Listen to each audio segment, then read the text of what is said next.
This week, we're talking about players being given time away and actually training away from their clubs. We're focusing on Goodmanson from Burnley and Callum Wilson. So first of all, as always, Ben, you can give us an update on their situations because they're both big key players for their clubs. They both had extended times away from their teams. What's the latest with them? Yeah, so we've heard from Callum Wilson. He was talking on the Footballers podcast recently. And of course, the topic of conversation was around his recent injury. And, you know, his progress, his recovery, his rehab is going a little bit slower than anticipated. There are still no guarantees at this point, you know, whether we return before the end of the season. Eddie Howe is hopeful that we might get a couple of games on the board before then. You know, Newcastle may not need him, so they may need, you know, no need to sort of risk Callum Wilson. So as it stands, you know, we're hopeful, particularly as a Newcastle supporter. And with regards to Johan Berg Gudmundsson, now he's had a recent spell on the sidelines due to appendicitis. And now, unfortunately, in his first session back, he suffered what looks to be a fairly major, significant setback, another calf problem. He has been blighted with muscular issues. Sean Dyche referenced it as a serious one. It's going to keep him out a while, although we don't have any kind of definitive time frame. And both of those players admitted that, you know, just given that devastating news at this stage of the season, you know, they want to get away, and indeed, you know, they've been granted permission to, you know, work away from the club for the immediate duration. And Ben, just before we move on to Raj kind of explaining how this works for players, is this like a growing trend? You know, usually when I think about football years gone by, usually players, when they're injured, they'd train with the club, they'd be around their teammates, their squad. Is this becoming a more kind of prolific thing amongst footballers, that they're actually going off away from their teams, training by themselves and going off to sunnier climates? I mean, it's certainly become more commonplace and common knowledge. You know, we can always look at the likes of Paul Pogba, and he's a big fan of getting some sun on his back. You know, if he's picked up an injury, we've seen trips to the US, trips to Dubai. But, you know, we have a podcast dropping maybe later on this week where we spoke to Hanga Lengsina, rehab coach at Watford. And we spoke about players having their own personal trainers, personal physiotherapists. And I was quite astounded and shocked to learn that in his experience, and by the way, is a lot. He's worked in La Liga, he's worked across the world in various federations and football associations. Of the players that he's worked with, he estimates that around 70% of those players would prefer to work with their own therapists, clinicians, and medical advisors when they suffer an injury. So Raj, let's go on to the medical bits. This is, you know, where you have your expertise. And is there evidence to kind of prove that working alone, moving across to a sunny climate is actually beneficial for players? Is there a decrease in that return to play time, and really it's beneficial for them to do this?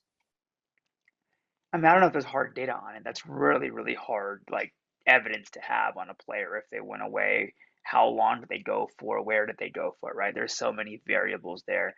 I mean, just theoretically speaking, sometimes we know having a new environment can help be reinvigorating, right? And whether you're going on holiday, whatever it is, it helps you kind of break up some of those patterns that you're in that might be that you feel like might just be weighing on you, right? And so that's always going to be helpful for any player, and I think especially for players who are in these extended duration of injuries, because you know when you're at the pitch or at the facility, you can see everyone else training to play while you're not, and there's a constant reminder of what you're not able to do.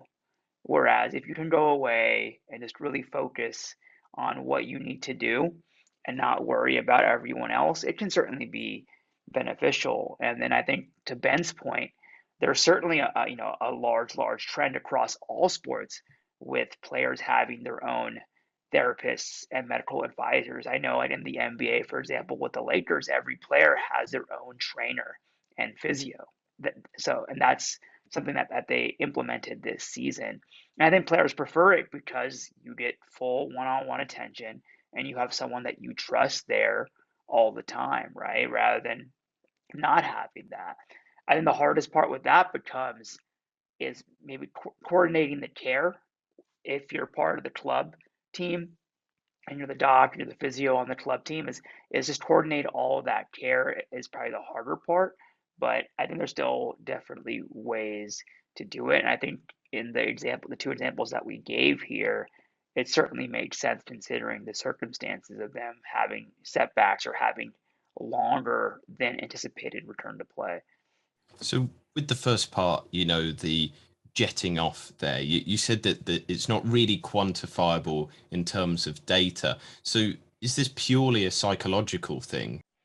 Yeah, absolutely. I mean, there's lots of, research on psych and how mood affects a lot of different things, whether it's stress levels, whether it's your perception of your recovery. And so, that's going to and then impact your physiology as well.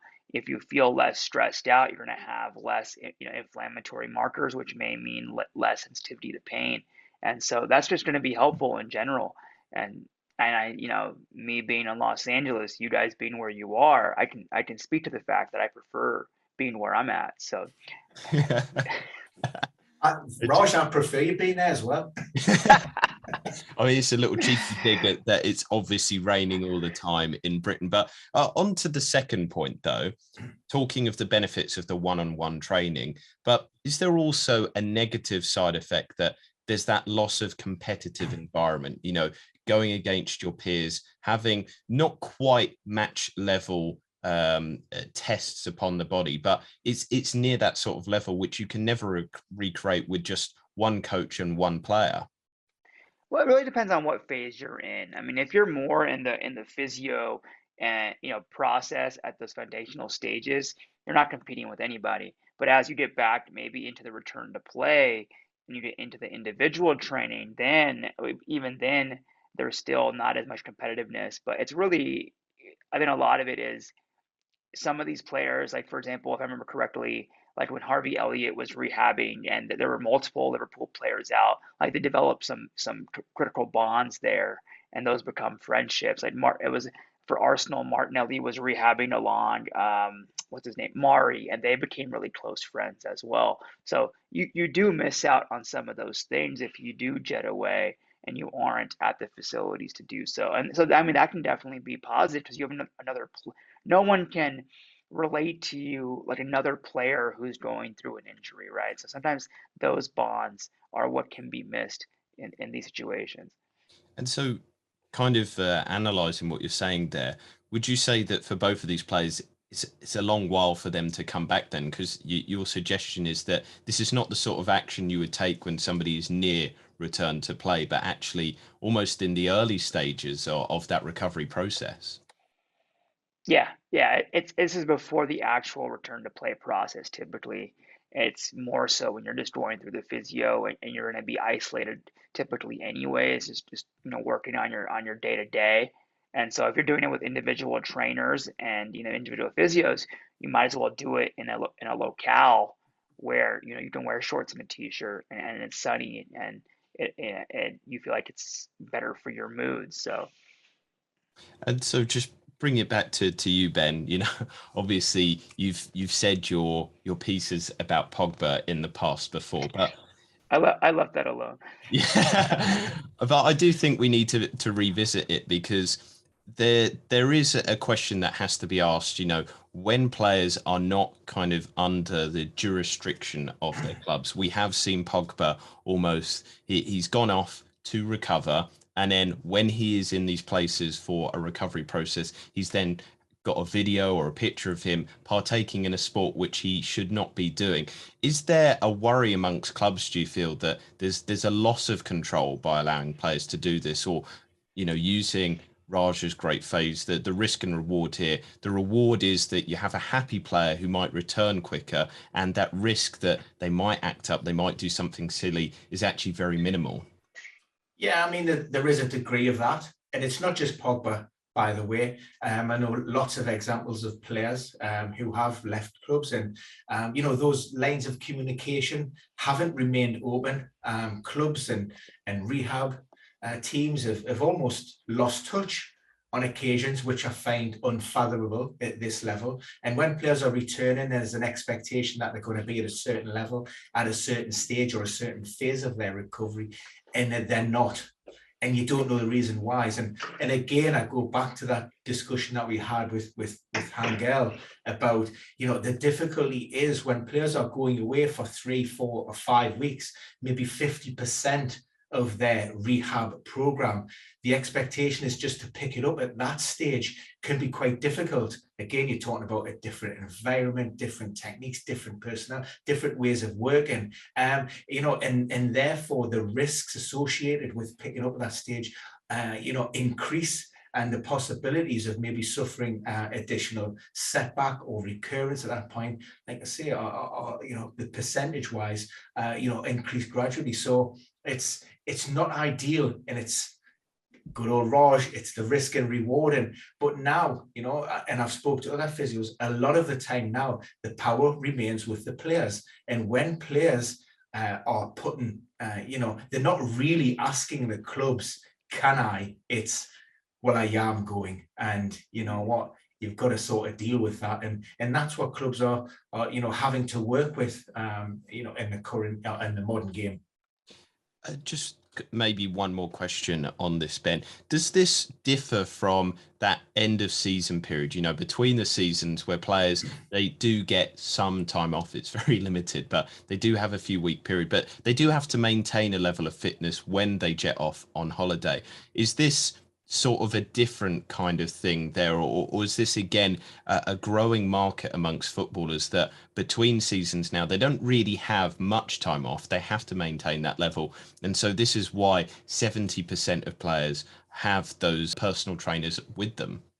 Yeah, I mean, different, rehabbing coaches and physios, and that's different from working with a PT. Certainly in the close season, we've seen with Ralph Hasenhüttl in recent seasons, he's set his team with off-season training programs. So what they're trying to do is circumvent around those initial phase of recovery in that pre-season, so they don't need to focus as heavily on fitness. They can focus on really what matters to them, and that's the game, the tactics, and getting ready for the start of the campaign. So there's two different schools of thought here. One being, look, if you're working a way to maintain base levels of fitness with a PT, then great.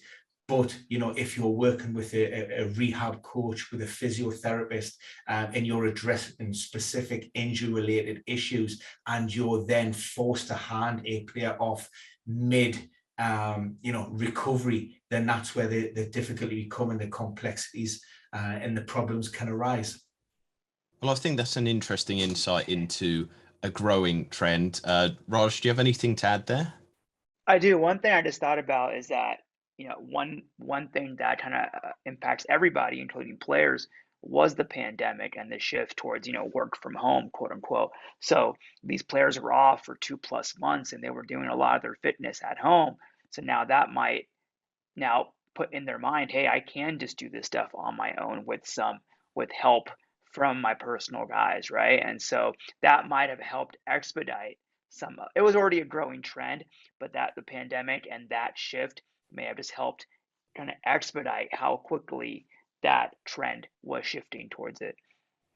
Well, truly interesting insight there. And I wonder as well if there was data at hand to kind of explain that maybe the COVID pandemic actually made that come about quicker in terms of this growing trend. But for people, I hope they have enjoyed listening today. Please do subscribe to the channel, leave a like and a comment below. We answer your questions. And of course, we will be back next Thursday. We're always here every week answering your questions about injuries in the Premier League. But for now, I'm going to wish you the best of luck, the best of health, and we will see you again very soon.